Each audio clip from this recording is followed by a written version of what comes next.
Hi everyone. इस video में हम देखेंगे कि टेलविंड के अंदर हम डायनेमिक क्लासेस कैसे ऐड कर सकते हैं। तो डायनेमिक क्लासेस का मतलब क्या है?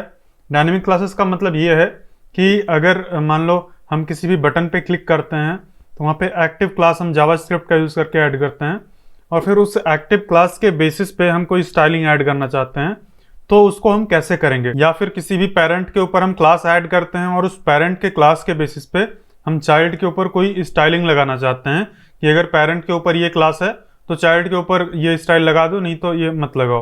तो इसको हम टेलविंड के अंदर कैसे करेंगे वो इस वीडियो में हम देखेंगे। चलो अपनी स्क्रीन पे मैं आ जाता हूँ और मैं आपको एग्जैक्टली बताता हूँ कि हम क्या करना चाह रहे हैं। तो फॉर एग्जांपल मैंने यहाँ पे हैमबर्गर मेन्यू नहीं बनाया था, मैंने बोला था कि आप खुद से कर लेना। मैंने ऑलरेडी इस पे वीडियो बनाया है, आप कर लेना।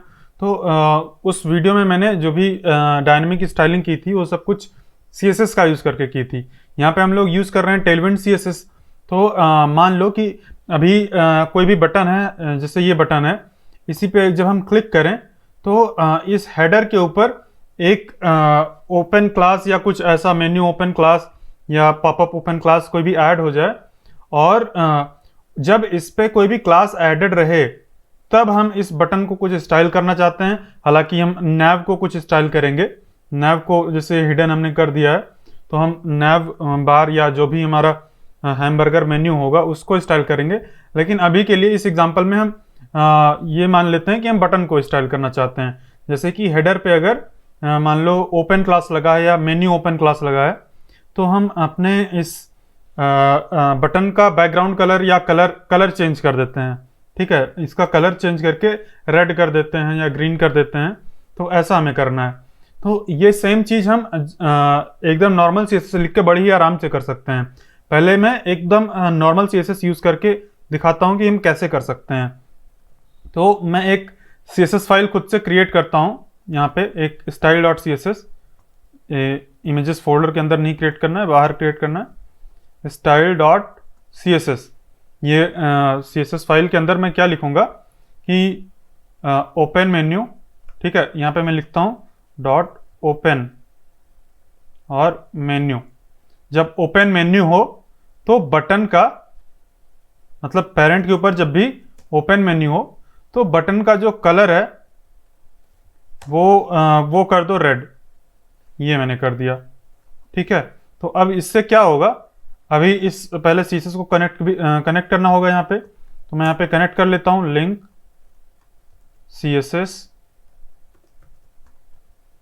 ये कनेक्ट कर लिया है। एक बार रिलोड करते हैं। ये मेरा सर्वर स्टॉप हो गया। एक बार मैं स्टार्ट करता हूँ सर्वर। तो सर्वर फिर से स्टार्ट कर दिया मैंने। और यहाँ पे अगर हम एलिमेंट्स टैब में आए और यहाँ पे हम इस हेडर के ऊपर यानी कि जो भी इस बटन का पेरेंट है, किस बटन का, ये जो बटन है इसका जो पेरेंट है, इसके ऊपर अगर हम कुछ भी क्लास ऐड करेंगे, कुछ भी नहीं, हमें ओपन मेन्यू वाली क्लास ऐड करनी है। Open menu. तो जैसे हम क्लास ऐड करेंगे इसका देखो कलर चेंज हो गया क्योंकि हमने यहाँ पे CSS में स्टाइलिंग दे दी है इस तरह से, एकदम डिसेंडेंट सेलेक्टर इसको बोलते हैं कि पेरेंट पर जब ये क्लास हो तब चाइल्ड पर ये चीज ये स्टाइल लगा दो। ठीक है, तब चाइल्ड पे करना है। ये हो गया एक केस। दूसरा केस है कि मान लो हम ये चाहते हैं कि बटन के ऊपर ही एक्टिव क्लास लगी हो। जब बटन के ऊपर एक्टिव क्लास लगी हो तो हम उसको ऐसे करेंगे एक्टिव डॉट बटन। मतलब ऐसा कुछ हम कर सकते हैं बटन। ठीक है, और फिर यहाँ पे कलर पिंक या ये जो भी है ये ग्रीन कर देते हैं, पेल ग्रीन। तो ये अभी यहाँ पे हम क्या करेंगे, जैसे ही हम बटन के ऊपर एक्टिव क्लास ऐड करेंगे ACTIVE, तो देखो इसका कलर ग्रीन हो गया है। मैं थोड़ा सा और कोई दूसरा कलर देखता हूँ ताकि डार्क दिखे हमें, मतलब क्लियरली दिखे, कैडेट ब्लू। ठीक है, तो देखो जैसे ही ये क्लास यहाँ पे ऐड होगी ये भी एकदम वैसे ही व्हाइट जैसा ही दिख रहा है और डार्क रेड। ठीक है, तो ये एकदम ब्लैक हो गया। और भी कोई कलर ब्लू कलर कर देते हैं, ये क्लियरली दिख रहा है, थोड़ा सा क्लियर है। स्काई ब्लू, स्काई ब्लू नहीं, ब्लू ही ठीक है। तो अभी जब इस बटन के ऊपर एक्टिव क्लास लगी है तो इसका कलर ब्लू हो जा रहा है, जैसे ही एक्टिव क्लास हटेगी इसका कलर गायब हो जाएगा। तो ये चीज़ हम जावास्क्रिप्ट का यूज़ करके करते हैं, हम यहाँ पे मैनुअली आके नहीं करते हैं। यहाँ पे मैं एक जावास्क्रिप्ट भी कनेक्ट कर देता हूँ, script.js, और मैं सेलेक्ट करूँगा इस बटन को। बटन को कैसे सेलेक्ट करेंगे, कॉन्स्ट हैमबर्गर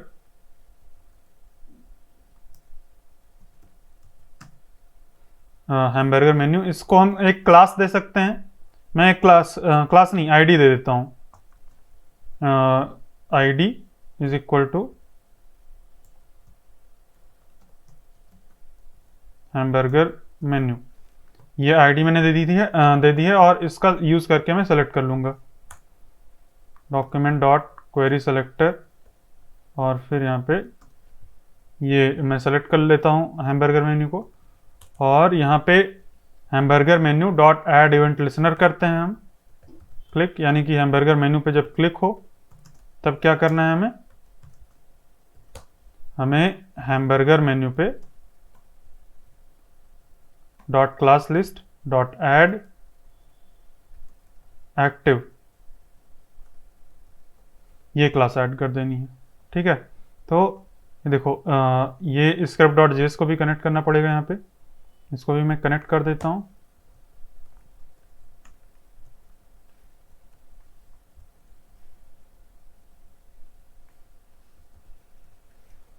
तो ये कनेक्ट कर दिया है मैंने। यहाँ पे एक डिफर एट्रीब्यूट लगाएंगे, नहीं तो काम नहीं करेगा। एक बार मैं दिखा देता हूँ, ये एरर देगा।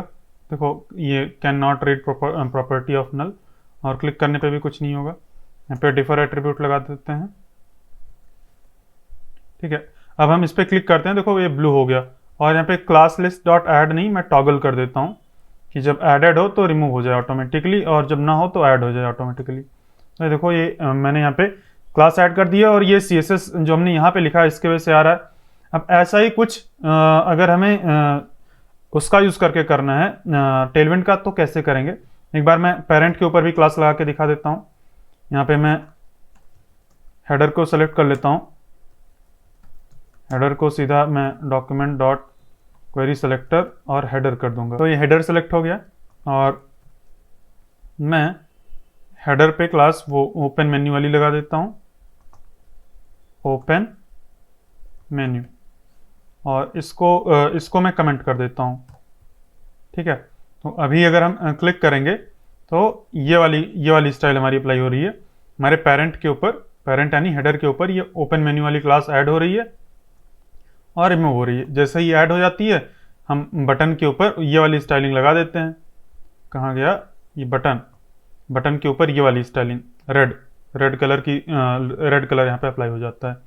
तो इस तरह से हम CSS का यूज़ करके कर सकते हैं। अब यही सेम चीज़ अगर हमें टेलविंड का यूज़ करके करना है तो कैसे करेंगे। तो ये मैं स्टाइल डॉट CSS को हटा देता हूँ, मैं अभी के लिए ऐसे ही रहने देते हैं, यहाँ पे पड़ा रहने देते हैं, यहाँ से डिस्कनेक्ट कर देते हैं। तो अनफॉर्चुनेटली बाय डिफॉल्ट टेलविंड के अंदर ऐसा मेथड नहीं होता है। तो इसका क्या मतलब हुआ, इसका मतलब ये हुआ कि हम कर सकते हैं टेलविंड के अंदर, हमें थोड़ा सा टेलविंड का कॉन्फ़िगरेशन करना होगा, थोड़ा सा कस्टम प्लगइन लिखना होगा।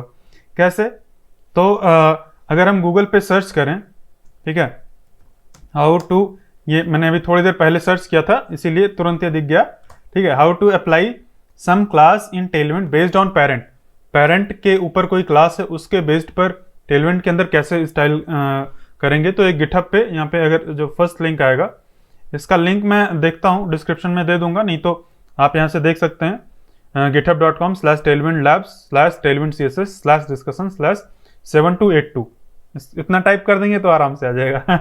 ठीक है, नहीं तो मैं देखता हूँ, इसका डिस्क्रिप्शन में लिंक प्रोवाइड कर दूंगा अगर मुझे याद रहता है। तो यहाँ पे ये लिखा है कि put a Tailwind class on child if parent had some specific class, if parent has a specific class. तो यहाँ पे ये चीज़ लिखा है।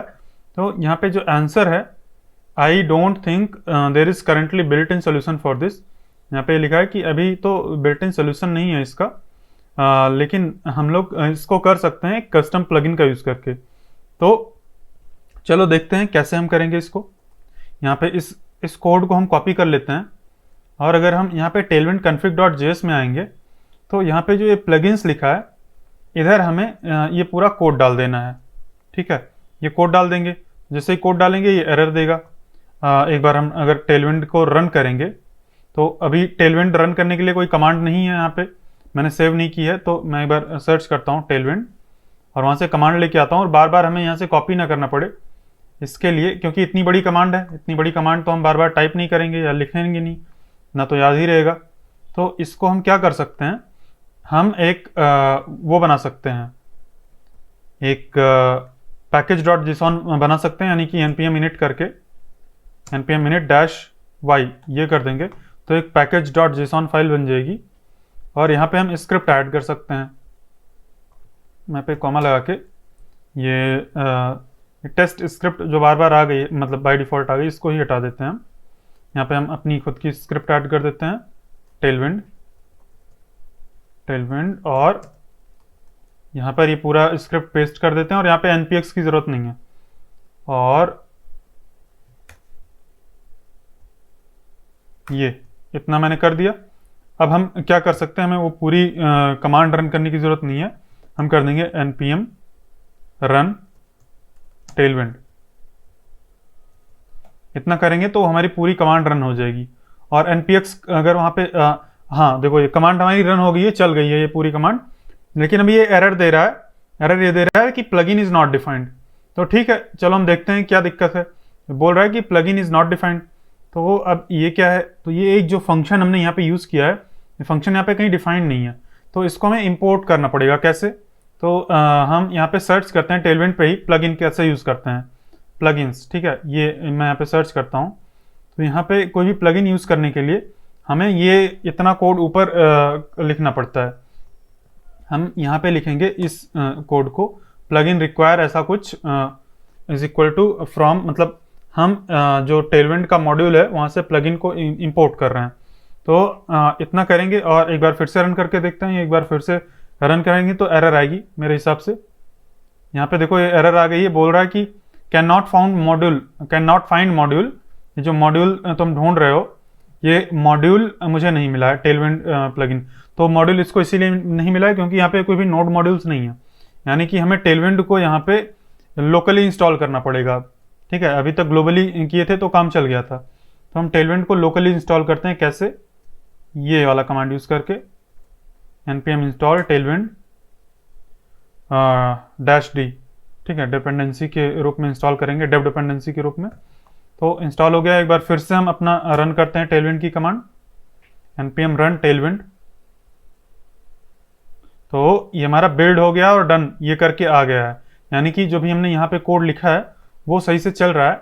अब इसको हम यूज़ कैसे करेंगे, तो ये यूज़ करने से पहले अभी हम यहाँ पे हैं, मैं आपको एक चीज़ दिखाना चाहता हूँ। एक नया फीचर, मतलब नया फीचर नहीं, एक नई चीज़ है जो कि मैंने आपको बताई नहीं है। वो ये है कि अभी देखो ये टेलविंड जो भी फाइल को आउटपुट करता है ये सारी नॉर्मल CSS है, मिनीफाइड नहीं है। इसको हम चाहें तो मिनीफाई भी कर सकते हैं। मिनीफाई कैसे, हम इस कमांड के आगे अगर डैश मिनीफाई लगा दें तो अभी देखना ये शायद तुरंत ना रन हो, मैं देखता हूँ आउटपुट में। और मैं यहाँ पे कहीं आके सेव करता हूँ, देखते हैं कि रन होता है। तो अभी ये नहीं रन हो रहा है, मतलब मिनीफाई कमांड नहीं चल रही है। लेकिन अगर मैं फिर से क्विट करके फिर से स्टार्ट करता हूँ, हमारा जो पूरा CSS रहेगा ना, ये मिनीफाइड रहेगा सारा। मिनीफाइड का मतलब जो भी एक्स्ट्रा स्पेस था गायब हो गया, तो इसका फाइल साइज काफ़ी छोटा हो जाता है। तो जब भी हम प्रोडक्शन में पुश करते हैं ना, तो हमें मिनीफाई कर देना चाहिए। उसके लिए हम अलग से ही कमांड लिख देते हैं, जैसे कि टेलविंड -मिनीफाई ऐसा कुछ करके, और इसमें हम लिखेंगे -मिनीफाई। तो इस तरह से जब हम कर देंगे तो हमें ये कमांड को रन करना होगा, टेलविंड मिनीफाई वाला। तो ये मिनीफाई भी करता रहेगा। एक सेकेंड, टेलविंड -मिनीफाई, ये केवल इतना ही नहीं करना है, हमें ये करना है npm रन टेलविंड -मिनीफाई। तो ये वाला जब कमांड रन करेंगे तो ये मिनीफाइड होके कोड को आउटपुट करेगा। और जब हम ये वाला बिना मिनीफाई वाला कोड कमांड रन करेंगे तो बिना मिनीफाई के ये रन करेगा, यानी कि इसको अनमिनीफाई कर देगा ये। तो इस तरह से हम मिनीफाई कोड कर सकते हैं और नॉर्मल कोड भी प्रोड्यूस कर सकते हैं। तो ये एक नई चीज़ थी जो आपको बतानी थी। अब हाँ, हम देखते हैं अपने प्लगइन को हम कैसे यूज़ करेंगे। तो ये प्लगइन को यूज़ करने के लिए हमें क्या करना है, एक बार हमें CSS आके देखते हैं कि यहाँ पे क्या आउटपुट हुआ है। हम यहाँ पे ओपन डैश और क्या था, मेन्यू ओपन है शायद, या ओपन मेन्यू है, यहाँ पे ओपन मेन्यू है। तो अभी यहाँ पे कुछ भी यहाँ पे ये आउटपुट डॉट CSS में ओपन मेन्यू ये क्लास आई नहीं है क्योंकि हमने इसको यूज़ नहीं किया है। तो चलो चल के यूज़ करते हैं। यहाँ पे हम क्या बोलेंगे, किस तरह से हमें ऐड करना है, यहाँ पे गिटहब के ऊपर ही दिया गया है हमें कैसे HTML के अंदर यूज़ करना है। मेन्यू ओपन और फिर उसके बाद कॉलन और कोई भी प्रॉपर्टी हम यहाँ पे डाल सकते हैं। तो हम ये करेंगे मेन्यू ओपन कॉलन और फिर BG ब्लू 400 500 700 800 में कर देता हूँ। तो ये इतना मैंने कर दिया। अब मैं इस पर क्लिक करता हूँ तो ये BG मैं तो BG चेंज कर रहा हूँ, मुझे कलर चेंज करना है। तो मुझे इसको BG को चेंज करके टेक्स्ट कर देना है। तो तब कलर चेंज होगा और ये देखो काम कर रहा है हमारा। जैसे ही हमारे इसके ऊपर ओपन मेन्यू क्लास आ रहा है ये चेंज होके ब्लू हो जा रहा है तुरंत। ठीक है, तो इस तरह से हम कस्टम प्लगइन का यूज़ करके पेरेंट के ऊपर कोई क्लास है तो हम चाइल्ड के ऊपर कोई भी स्टाइलिंग दे सकते हैं। और अगर हमें केवल बटन के ऊपर करके ही करना है कि बटन के ऊपर कोई चीज़ है तो कैसे करेंगे, तो उसके लिए हम इसको डुप्लीकेट कर लेंगे। ठीक है, यहाँ पे कॉमा लगा के इसको डुप्लीकेट कर लेंगे और यहाँ से स्पेस हटा देंगे और यहाँ पे जो भी क्लास का नाम हमें देना है जैसे कि एक्टिव, ठीक है, एक्टिव क्लास देना है हमें और यहाँ पे भी हम एक्टिव क्लास दे देंगे। तो चलो देखते हैं, इसको भी एकदम ऐसे यूज़ करना है और यहाँ पे क्या कर देना है हमें, मैं इस चीज़ को हटा देता हूँ, यहाँ पे मैं रेड कर देता हूँ और इसको मैं एक्टिव कर देता हूँ इस चीज़ को।